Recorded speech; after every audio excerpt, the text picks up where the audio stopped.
What is the true value of a masterpiece? Is it the astronomical price it fetches at auction, or is it something more profound, something personal? Imagine a thief who risks everything not for riches, but for the intimate, illicit thrill of possession. This is the story of a criminal who saw beauty not as a commodity to be sold, but as a treasure to be secretly cherished, a phantom who haunted the halls of Europe's museums, driven by a desire far more complex and disturbing than simple greed. His name is Stéphane Breitwieser, and his story redefines the profile of an art thief. Between 1995 and 2001, a specter moved through the quiet, often underprotected regional museums and galleries of Europe. Over 200 institutions across France, Germany, Switzerland, Austria, Belgium, and Denmark were targeted. The thief was audacious, operating in broad daylight during opening hours.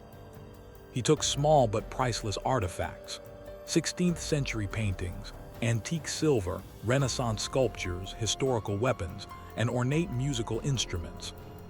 He was a ghost, leaving no fingerprints, no broken glass, no alarms. He simply walked in as a visitor and walked out as a collector, with a masterpiece hidden under his coat. The investigation was a logistical nightmare for European law enforcement. The thefts were so widespread, occurring in so many different countries, that connecting the dots was nearly impossible. Each local police force treated their case as an isolated incident. Furthermore, the stolen items weren't appearing on the black market or being held for ransom. This baffled investigators, whose entire playbook was based on the assumption that stolen art is ultimately meant to be sold. They were hunting for a criminal mastermind with a network of buyers, but the truth was far stranger and more personal. The thief was Stéphane Breitwieser, a quiet, unassuming French waif. His accomplice and lookout was his girlfriend, Anne-Catherine Kleinklaus. Their method was breathtakingly simple and bold. They would visit a museum like any other couple, admiring the exhibits. Breitwieser, with his encyclopedic knowledge of European art, would identify a target. While Anne-Catherine stood guard, distracting the often inattentive staff, he would deftly remove the artwork from its display, slip it inside his oversized coat, and they would calmly walk out. They were tourists committing grand larceny in plain sight. Breitwieser wasn't building a criminal empire. He was curating a private paradise. The stolen treasures were not locked away in a vault, but were taken to his small attic room in his mother's house in Mulhouse, France. There, he created a secret sanctuary, a personal museum where he could live among the beauty he had liberated. He would sit for hours, admiring a German Renaissance painting or polishing a silver goblet from the 17th century. He saw himself not as a thief, but as a connoisseur, a true possessor of art who appreciated these objects more than their public custodians ever could. This secret world was a stunning sight. The small attic room was crammed with priceless artifacts, a chaotic yet intimate hoard of cultural history. A painting by Pieter Bruegel, the younger, might hang next to another by Anton Watteau. An ivory sculpture of the Virgin Mary would sit on a dresser beside a collection of antique pistols. It was a dragon's hoard of beauty, a testament to one man's obsessive love for art and his complete disregard for the laws of society. For Breitwieser, these were not stolen goods. They were his companion, the silent audience to his solitary life. Law enforcement agencies like the French OCRT, Central Office for the Fight Against Trafficking in Cultural Goods, and Germany's LKA were stumped. They profiled their suspect as a professional, likely part of a sophisticated international ring. They imagined high-tech heists and clandestine meetings with wealthy, unscrupulous collectors. The reality of a waiter in a trench coat and his girlfriend nervously watching a museum guard was so far outside their assumptions that Breitwieser remained completely invisible to their dragnet for years. He was the antithesis of the cinematic art thief, and that was his greatest strength. Breitwieser's obsession was deeply psychological. He claimed to feel a powerful connection to the objects he stole, an aesthetic love. He described the moment of theft as an intense, almost intimate experience. He sought pieces that spoke to him, often small enough to be easily concealed, but rich in historical and artistic value. This wasn't about the thrill of the chase or outsmarting the authorities. It was about the profound, personal satisfaction of possessing an object of perfect beauty. He wasn't stealing for an audience. He was stealing only for himself. The sheer scale of his operation was staggering. Over 6 years, he successfully stole an estimated 239 pieces from 172 different locations. The total value of his haul was estimated to be well over $1.4 billion. He was, without a doubt, one of the most prolific and successful art thieves in history. Yet he lived a modest life, working as a waiter, giving no outward signs of the incredible secret he was hiding just one floor above his unsuspecting mother. His dual life was a masterclass in deception, fueled by a compulsion that grew with every successful theft. And Catherine Kleinklaus played a crucial, if reluctant, role. She was his lookout, his accomplice, and the only person who shared his incredible secret. While she was drawn into his world, she lived in a state of constant anxiety. She witnessed his deep, almost romantic attachment to the stolen objects, a passion that she could never truly compete with. She was the human element in a story of obsession with the inanimate, a nervous guardian at the gates of Breitwieser's secret museum, her presence a necessity for the success of each audacious theft. The investigation remained cold for years. Art loss registers were checked, auction houses were monitored, and informants in the criminal underworld were questioned, all to no avail. The art had simply vanished. It was as if these masterpieces had been plucked from reality itself. This lack of circulation was the central mystery that perplexed police. It defied the fundamental logic of theft. Why steal something of immense value if not to convert it into wealth? The answer lay not in criminal profiling, but in the psychology of a collector gone rogue. Breitwieser's confidence grew into a dangerous arrogance. He believed he was invincible, that his simple methods were foolproof against the sleepy security of regional museums. He took notes, studied guard patterns, and knew the exact moment to strike. He often targeted museums he had visited multiple times, familiarizing himself with the layout and staff routines. This meticulous planning, combined with his unassuming appearance, made him the perfect predator for these quiet, vulnerable institutions, which housed treasures they were ill-equipped to protect from such a determined thief. Inside his attic sanctuary, time seemed to stand still. Breitwieser was the sole curator and visitor of a world-class collection, spanning centuries of European craftsmanship. He cared for the objects with a tenderness their original owners would have appreciated, cleaning and polishing them, arranging them to be viewed in the soft light of his room. It was a bizarre paradox, a criminal act born from a profound appreciation for the very objects he was stealing. He had created his own personal Louvre, a place where every masterpiece was his and his alone. The international police community, including Interpol, was aware that a pattern was emerging, but without a suspect or any recovered art, their hands were tied. They dubbed the unknown thief the Phantom of the museums. They had no surveillance footage, no witness descriptions of value, and no forensic evidence. Breitwieser operated in an era just before the widespread use of digital CCTV in smaller museums, exploiting a blind spot in the security infrastructure of the art world. He was a low-tech thief, whose success was a direct indictment of the institutions he plundered. For 6 years, Breitwieser lived his dream. He would return from his job as a waiter and ascend the stairs to his attic, leaving the mundane world behind to enter his kingdom of stolen beauty. He was king, curator, and sole admirer. The risk of capture seemed a distant concern, overshadowed by the daily reward of being surrounded by the physical embodiment of human genius. His compulsion was completely satisfied. But like all stories of hubris, this one was destined for a dramatic and catastrophic fall from grace. The breakthrough, when it finally came, was not the result of a brilliant piece of detective work or a high-tech investigation. It was brought about by Breitwieser's own carelessness and a single, relatively minor theft. In November 2001, he was visiting the Richard Wagner Museum in Lucerne, Switzerland. He became obsessed with a 16th-century bugle, one of the oldest in the world. He stole it. But this time, something was different.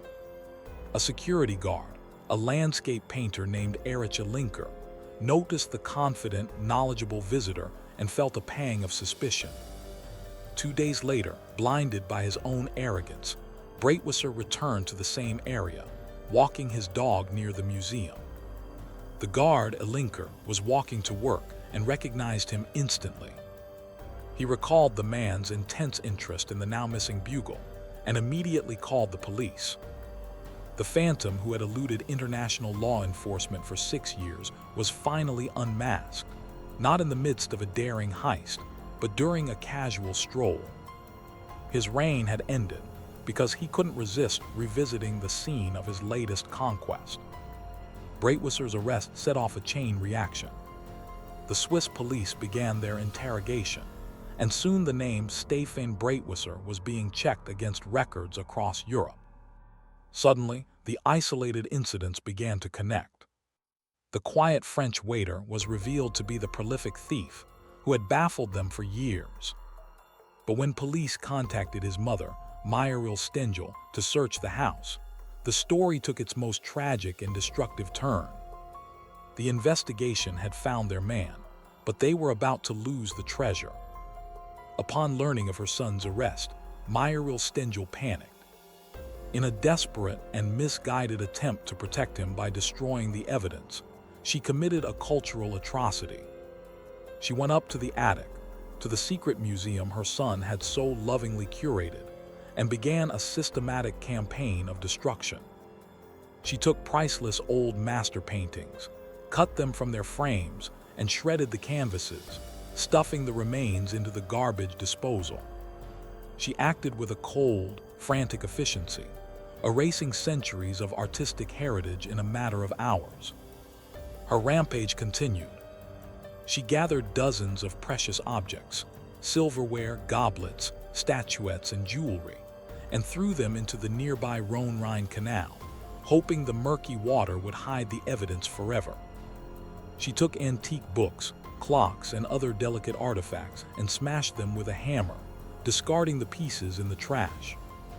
It was an act of shocking violence against art, a mother's love twisted into a destructive fury. She annihilated a collection worth over $1 billion to cover up her son's crimes, ensuring that even if he was caught, the proof would be gone. When Breitwieser finally confessed and told police where the art was, it was too late. Investigators arrived at the house to find an attic room stripped bare and a mother who claimed to know nothing. However, the discovery of a priceless silver-gilt ewer in the trash led them to the canal. For weeks, police divers and dredging teams sifted through the mud and silt of the canal bed, a grim and heartbreaking archaeological dig. They began to recover fragments of the lost treasure, a devastating testament to Muriel's actions. The items recovered from the canal were a tragic sight. They were bent, broken, and corroded by the water. A magnificent 16th-century German silver drinking cup, once the pride of a museum, was mangled beyond recognition. The remnants of other objects were brought to the surface, each piece a ghost of its former glory. Of the more than 60 pieces thrown into the water, many were never found. The loss to the art world was incalculable. Breitwieser stole the art, but his mother ensured a large part of it was lost to humanity forever. The trial of Stéphane Breitwieser, his mother, and his girlfriend began in 2005. It exposed the bizarre psychology at the heart of the case. Breitwieser showed little remorse for the thefts themselves, which he still viewed as acts of appreciation. However, when confronted with the destruction of the art, he broke down completely. He wept for the loss of the objects he had saved, calling his mother's actions an unforgivable sacrilege. His sorrow was not for his crimes, but for the obliteration of the beauty he had so obsessively collected. The court was faced with a unique criminal profile. Breitwieser was not driven by greed, but by what experts termed compulsive acquisitiveness, an obsessive desire to possess. He was a man who loved art so much that he had to steal it, to make it a part of his private world. His sentence reflected the strangeness of the crime. He was sentenced to 3 years in a French prison, but only served 26 months. Anne-Catherine received a lenient sentence for her role, and his mother, Myrill, was also sentenced to prison time for the destruction of the evidence. The aftermath of the case sent shockwaves through the museum world. It exposed the shocking vulnerability of smaller, regional institutions. Security procedures were reviewed and upgraded across Europe. The Breitwieser case became a cautionary tale, a lesson in how the greatest threat might not be a sophisticated criminal syndicate, but a lone, obsessive individual hiding in plain sight. It forced the art world to reconsider the nature of the threats it faced, looking beyond financial motives to the more complex dangers of psychological obsession. Of the 239 pieces Breitwieser stole, only about 110 have ever been recovered, most of them damaged. The rest are either lost forever at the bottom of the canal, or were so utterly destroyed by his mother that no trace remains. The legacy of his 6-year spree is a permanent void in Europe's cultural heritage. Paintings by masters, unique works of craftsmanship, and irreplaceable historical artifacts are gone, erased from existence not by the thief himself, but by the frantic panic that followed his capture. After his release, Breitwieser struggled to stay on the right path. He wrote a book about his exploits, titled Confessions of an Art Thief, in which he detailed his methods and his passion. However, his compulsion proved to be too strong. He was arrested again in the years that followed for new thefts, proving that his unique condition was not cured by his time in prison. He was, and perhaps remains, a man enslaved by his love of beauty, unable to appreciate it from a distance. The story of Stéphane Breitwieser serves as a dark mirror to the world of art collection. It probes the fuzzy line between appreciation and possession, between admiration and obsession. The legitimate art market is driven by the desire of the wealthy to own beauty. Breitwieser simply took that desire to its criminal extreme, bypassing the auction house for the more direct approach of theft. He was a collector without a budget, building his world-class collection one five-finger discount at a time. The enduring mystery of the case is not who did it or how, but why. What drives a person to commit over 200 crimes, risking their freedom, not for wealth or fame, but for the quiet, solitary pleasure of looking at a beautiful object in their own room? Breitwieser's psychology remains a subject of fascination. He is a paradox, a sensitive art lover with the morals of a kleptomaniac, a connoisseur who was also a prolific criminal. His legacy is one of profound loss. While some of the recovered items have been painstakingly restored and returned to their museum homes, they carry the scars of their ordeal. They are no longer just works of art. They are survivors of a bizarre and tragic story.